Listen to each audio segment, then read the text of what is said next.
Okay, welcome back everyone to podcast number 7. Today we're going to talk again about the natives in the America and how they converted to Islam, because the past 2 podcasts I also talked about this, but I just needed more time. So we're going to talk about it again today. You're watching Muslim Glory, by the way. I'm so sorry. I keep forgetting to say that. Muslim Glory, the podcast, is about inspiring stories in the history of Islam. And it's not just about the contributions that we made to science, innovation, technology. It's also about how we moved around the world and we spread kindness and wealth and knowledge. And these are just amazing stories. My name is Raisa Ghazi. I'm a public speaker on the topic of leadership, and I do this worldwide. I am also a content creator and many other things, but it's not interesting right now because we're going to talk about Muslims in Americas. Okay, if you watched the past few podcasts, maybe 4, because first we talked about how Muslims arrived to the Americas way before Columbus did. And I mean, that's a topic I had to go through it in 2 episodes because it's really big, and maybe we'll have to spend more episodes on this. But since the past 2 episodes, we're talking about how Native Americans converted to Islam. I was trying to keep it like a bit like, oh, did they convert or not? But like by now, I mean, they converted. Okay. A lot of them, like certain tribes, converted to Islam. We have a lot of evidence of that. And so what I discussed in the previous 2, I'm just going to quickly mention it. We talked about the history of natives in America. It made me so depressed. If you don't know anything about the history of natives in America, you need to look into that, because that is one of the biggest genocides the world has seen. Okay. You need to look into that. I gave a little bit of a recap of, what we know about Muslims in Americas who went there. I mentioned some of the incredible names of Muslims who went there, some of the stories, and that you should also know. Oh my God, my iPad is going to die. Okay, anyways, I mentioned, is it possible that the natives converted to Islam? Like, hypothetically speaking, could it be that when Muslims went there, they actually matched a lot? And obviously they did, because they have great values. Both have great values. I talk about why does nobody talk about it? Why does it make sense for Muslims and the natives to have intertwined? And that was my favorite part. And now we're at the irrefutable proofs. And basically I discussed the part where Thomas Jefferson has researched this, found that in the language of the tribes of the natives, the First Nations, I could also say that they have evidence of Arabic, the language Arabic. And there's other professors who have confirmed that Muslims were there, that Islam was in the Americas before Columbus came. There's names in America of places that have, Muslim and Arabic origins. There's tribes amongst the Native Americans that are named after Muslim names. Arawak is one, is very famous. Last time I told you about how I'm actually from Suriname, and I thought it was really exciting to do this because we have natives there as well, because Suriname is in the Caribbean. And we have the Arawak tribe, by the way. I'm trying to research this topic further of like Muslim origins amongst the natives in Suriname in South America. If I ever find a clue, it's going to be like, I'm not going to be able to sleep for a week. I can tell you that. But because like the Arawak are there, I already know the Arawak are there. I know Arawak is actually the word Arabic, because the W is supposed to be the B. And so I just don't know how to connect all the dots. I found a linguistic expert who worked in the region as well in Suriname, but he died. And I just know that he must have found the Madinga words, which are from the Mali Empire, in the language they speak there, or the language they speak in general in Suriname is Creole. Like my father speaks that. A lot of people speak that. I mean, I know a little bit of it.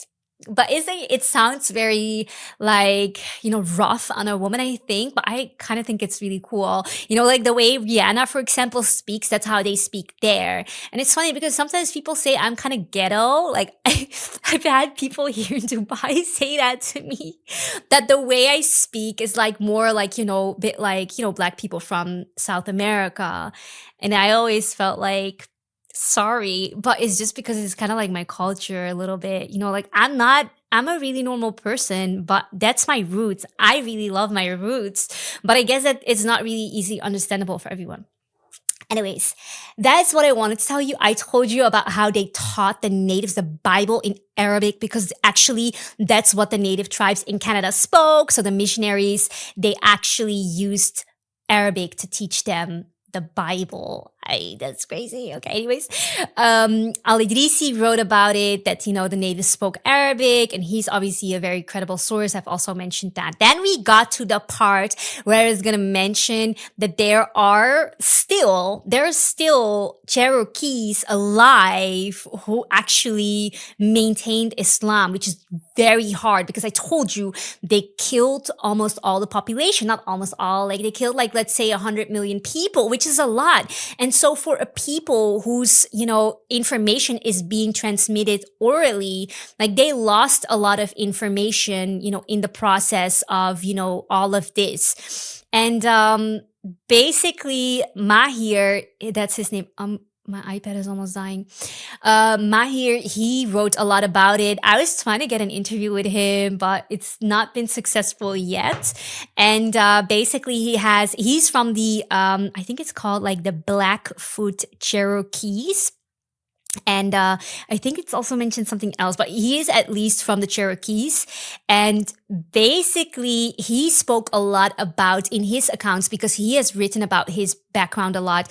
He spoke about how there's evidence of natives being Muslims because we have the treaties between natives and the government. And in some of those treaties, you can see the Muslim names. I mean, for example, there have been chiefs of tribes with Muslim names. The last one that we know of is called Ramadan ibn Wati of the Cherokees. And he was the last Cherokee chief who had a Muslim name. And these names are also mentioned in certain treaties. And you have even one, I think, who's called Abdullah, which is also mentioned in one of the treaties because he at the time was a leader. And, there are these type of treaties like the Moor Sundry Act. I think the Treaty of Peace and Friendship. There have been many treaties that actually were trying to regulate the, treatment of natives because the Americans, the Europeans were obviously very cruel to them. And initially, they were trying to fight for the right to have their own religion. And so these type of treaties were trying to regulate that they were going to have this type of freedom.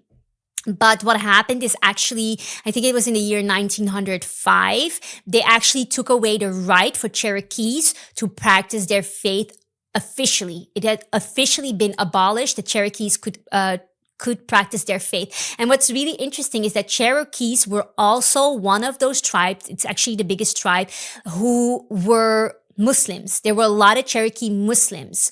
And to know this, to understand this better, you need to know a little bit more about also their history. So I've told you in the first episode about this topic that the Native Americans have been heavily oppressed by the Europeans. It's gut-wrenching, okay? I cry, when I was researching this, I was so depressed. That day was just such a depressing day because it's just terrible to read about. We should all know this. Everybody should know this because it's one of the biggest tragedies humankind has seen, okay? Anyways, one of these big events where, they were treated very poorly is the Trail of Tears. A Trail of Tears. Let that sink in. There has been a journey that the Indian, the natives, Cherokee specifically, I think, had to make from one coast to another. Thousands of kilometers. They had to go by foot because they were expelled illegally. That's what the court decided later. Illegally, thousands, I think it was 16,000 people, 16,000 natives had to go thousands of kilometers in the winter to another place. What does this remind you of? Reminds you of Gaza. Anyways, this is something that this is what's happening right now in the world. It's not something that's new. That's something that you need to know. And this happened to the natives. I think about 25% of the people reportedly died during this journey because it was cold, because these people were deprived from their foods, from their ways of hunting. These people were treated poorly. And so a lot of people died during this journey. What's interesting to know, by the way, about also the natives, which I was supposed to mention earlier, is I think I mentioned it already that they couldn't hunt anymore because their animals were killed that they used for hunting, right? Which were these kind of like wolf type of dogs, and the food that they were eating also the bisons. That's how you say it in Dutch. I don't know how to say it in English. Bisons? I don't know. Anyways, those were killed as well, which really affected the health of natives as well. Anyways, during this journey, the Trail of Tears, according to, I have to tell you about someone else. Okay. Anyways, how am I going to tell you this? Okay. Anyways, during this trail of the journey, the Trail of Tears, some people actually escaped, and I need to first tell you about someone else for you to understand this story. Okay, listen, I'm so excited about this. Okay, I was going to tell you about another politician who also spoke about this topic of natives being Muslims. Okay. And it's a very special person. His name is Robert Crane, Robert D. Crane. And he actually had Cherokee roots himself, Muslim Cherokee roots. Okay. He is not just a politician. He was an ambassador to the US. He actually was located in UAE. I tried to contact the embassy to talk about him. I couldn't get any clues. Like, they couldn't give me any answers. But basically, I'm like obsessed with story, obviously. He was an advisor of President Nixon as well. And the man wrote books. He wrote about, you know, a lot of issues in the world, but he was a Cherokee Indian. He had blood that was Cherokee Indian, Muslim Cherokee Indian. I don't know. It's so exciting. He taught also at Qatar University. I think he's still, like, I don't know if he's alive. I think he's not alive, but I did find his LinkedIn profile this morning. And I was like, oh my God, is he alive? Like, I didn't get it, but like, I don't know. I think he's not alive anymore. Anyways, I tried to contact his kids as well. I am such a stalker, but I'm so interested in this topic. Okay, anyways. You already know him, okay? Robert Crane, he talked about this topic. He talked much more about this topic. One of these things is the Trail of Tears. He talked about how the Cherokees were forced to make this journey, but he also talked about how thousands of them escaped. They escaped. They didn't go from the journey to the new place. I think they were supposed to go to Oklahoma from North Carolina. Some of them, they actually took a detour. They escaped to, like, I think it was kind of like the wilderness or something, like something in the woods. So they could escape and get away from being controlled and monitored by the American government. I love him. Okay, anyways, let's start with the start though. Robert Crane, he owned this magazine called the American Muslim Magazine. And in there, he spoke specifically also about his own experiences being a Native American with roots in Islam. He comes from a very prominent indigenous family, by the way, which is like so exciting. Like, my whole body is just like, oh, I'm so excited about this. Okay, anyways. He talked about how Muslims were practicing Islam for centuries before the Europeans came. They were calling out adhans. They were wearing hijabs. They were doing their own type of hajj as far as they could. They were teaching people to be imams, like the natives to be imams, okay? And he comes from a family of one of the last native imams that America has seen. Well, at that time, because I think now there must be reverts as well. Maybe people also kept it going. But at that time, it was punishable. You know, you would go to jail if they found out you were a Muslim. Okay. So, okay, I don't want to tell everything at the same time. Okay, anyways.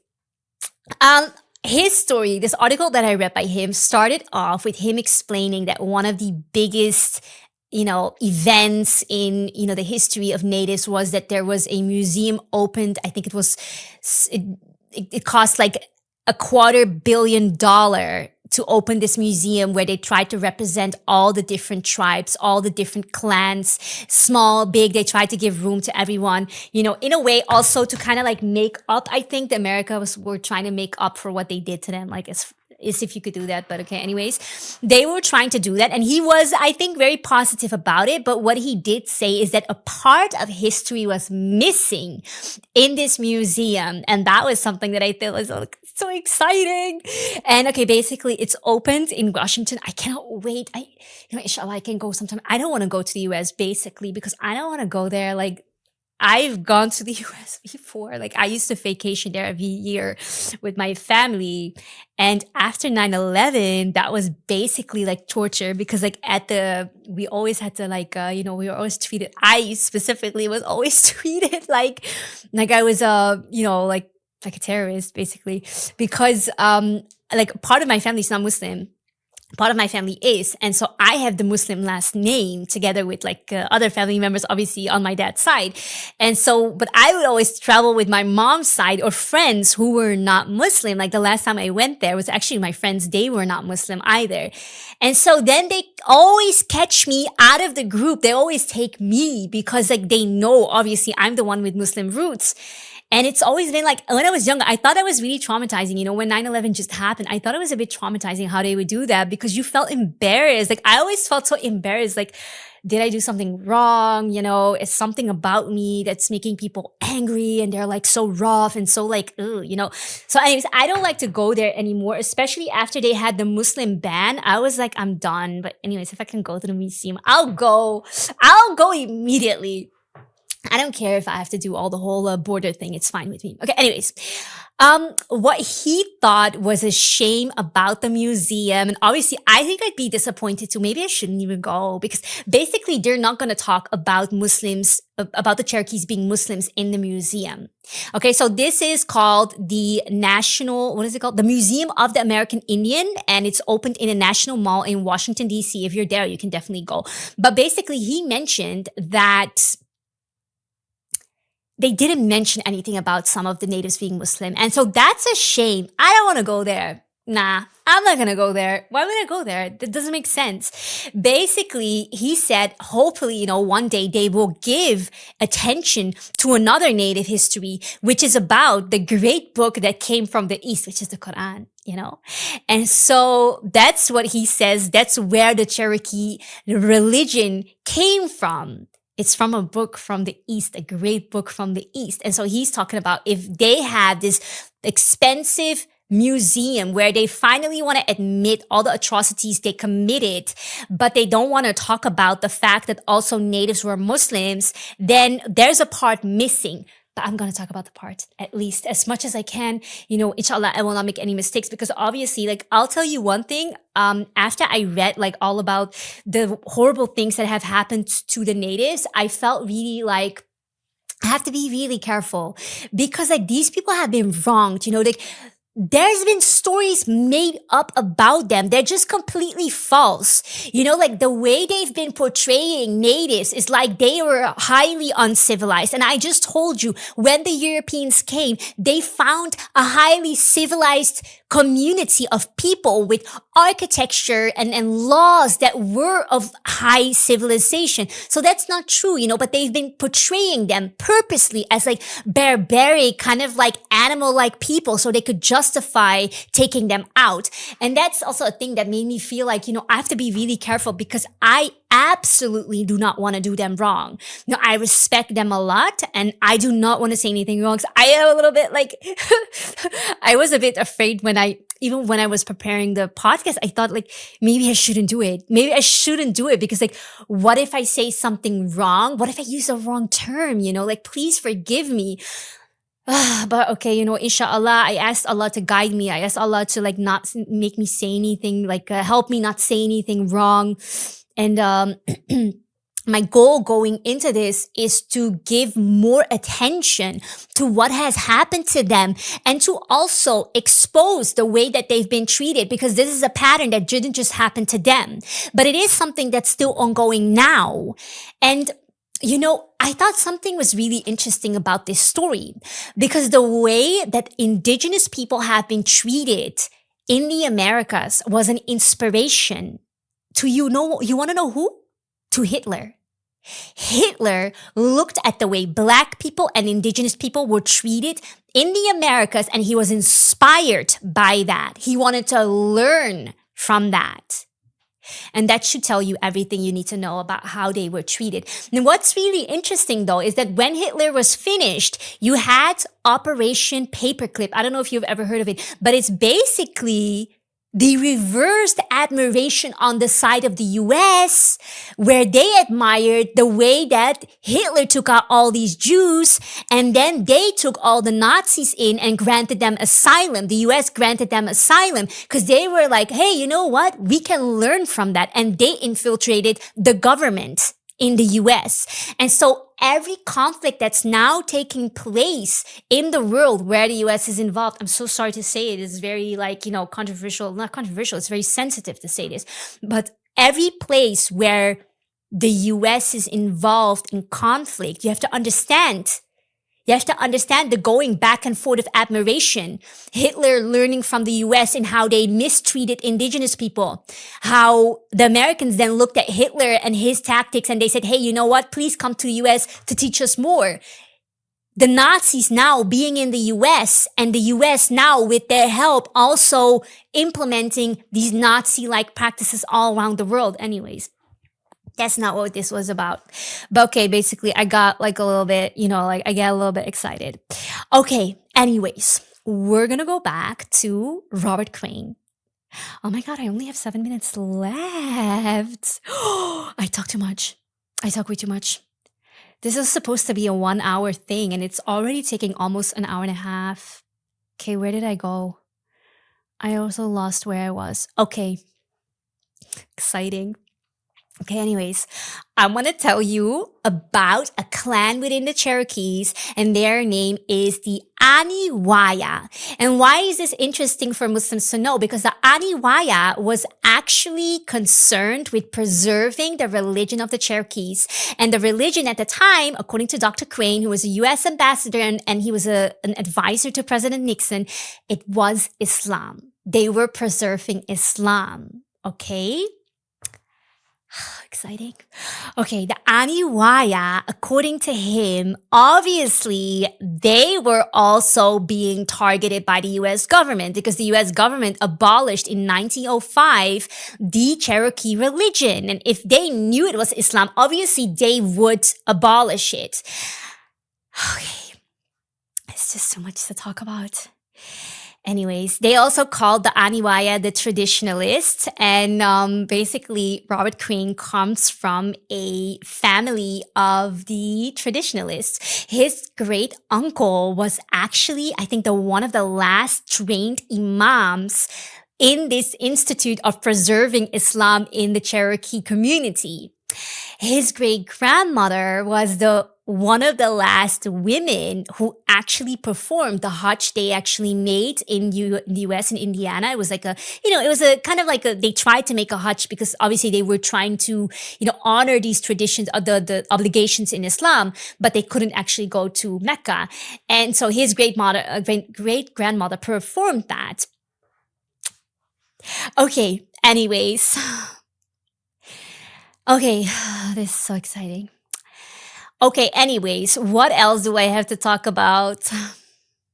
Okay, so basically his great uncle, he was an imam. He was one of the last trained imams, okay?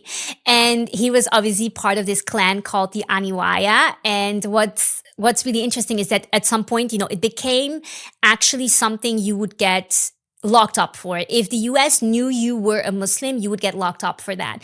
And so the Aniyahwaya, they tried to organize themselves to fight back against the US government, and they founded this group, and it's called the Katuwa Society, where they tried to fight for their freedom to be religious. However, it wasn't successful. According to Robert Crane, it was a huge failure, actually. Some of the tribes, they did want to perform also, I guess it was type of jihad or something. I don't know. But it just wasn't a success. I guess, not everyone, maybe they didn't have enough tribe members. Maybe people were too scared. I think, they faced a lot of oppression. So I can imagine that they were very scared. Anyways, that was them.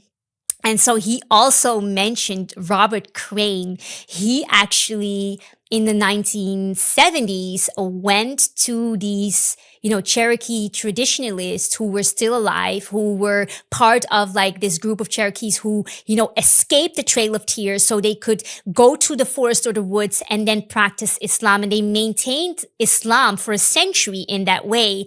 And he would talk to them and they would explain to Robert that the only reason they maintained Islam as a religion is because whenever they would get monitored by the US government, they would lie to the officials and pretend they had a different type of religion. And they even said they made up some ridiculous religion just to throw them off, which is then written about in actual books. Like the US actually has books on like the religion of the Cherokees, and the Cherokees literally just lied and made stuff up because they were trying to hide the fact that they were Muslim. Oh, I love it. I think it's so amazing.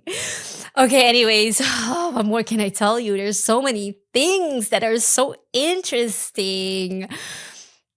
Okay, so they would laugh about this. There's another thing I wanted to tell you. Okay, listen. There's another thing. Look, Thomas Jefferson, he copied, the what is it called? The system of the American system, of the federal system of the Native Americans, okay? And this group of people that he copied it from, I'm gonna tell you the name. Actually, please don't die on me. My iPad is dying. It's not my iPad, actually. It's the iPad from the studio, but I don't have an iPad. So I use theirs. Okay, anyways, it's important that I tell you the name of them because I think it's important. Where is it? Please let me find it before it dies. What is it called again? Oh no. Where is it?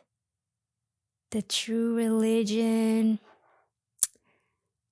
It was like, I found it. Oh. Okay. Okay. Thomas Jefferson copied the system of laws and, governing a nation from the Iroquois Indians. Okay. And that was because he met a very important religious leader, and his name was Handsome Lake. And he learned a lot from him about the religion of the Iroquois. Did I say that right? I'm so afraid that I'm saying things wrong. Iroquois. Yeah. Okay. So the Iroquois are known for intermarrying with, wait 1 second. Okay, so the Iroquois, so they got that religion. Okay, yeah. So basically Jefferson copied the American federal system from the Iroquois. The Iroquois was led by one of those leaders. His name was Handsome Lake. And if you look at the way that Handsome Lake was describing their religion, it actually sounded like Islam. And so that's what Robert Crane said. The way that they presented their religion was like they were talking about Islam. And I'm going to tell you some of the points that Handsome Lake actually mentioned.